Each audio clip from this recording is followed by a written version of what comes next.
Heat stroke, parvovirus, asin rabies. Mga helang na posible subuot makuakan mga fur babies ngunya na tig-init. Mga ido asin ikos, totoo kayang mas nagiging agresibo ngunya na mainit ang panahon. Aramon tayan sa report ni Chris Novello. Minhuli sa naghihibog na fur kanatama na ido ni Menet na si Wes, pinagroom niya ini sa sarong veterinary clinic sa Naga City. Kanakalis na mga aldaw kaya subot, ano taran kay ini na medyo hinihingal sa paghangos-an sa iyang fur baby. Kaya apwera kan grooming, pirmi subot niyang pagsiserto na hydrated as in day na initan si Wes. Lagi pong pinapaliguan, tapos drink ng water. Gusto niya naka-aircon.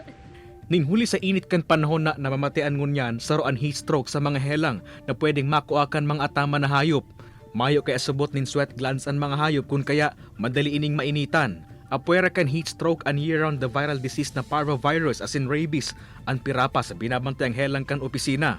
Ang pinaka-common ngunyan is heat stroke and si rabies. Kasi sabi ko nga ni, ruluwasan din ka mga kaakian, ruluwasan kan si mga tao, then si mga stray dogs, mas halawig sina dudumanan ninda, gibok magayon na panahon nga ni. Mayo man subot kinaaraman ang mainit na panahon sa pagiging agresibo kan mga hayop. Pigabisuhan man ang publiko asin mga pet owner na maging responsable asin kung mapupwede ngakudan ang saindang mga ataman. Dapat man subot ining karigusan tuyong mainit asin pabakunahan nganing makalikay sa mga helang ngunya na tag-init na delikado sa saindang salud. Kay Baran si Carlo Abunita, Chris Novello, Balitang Bicolandia.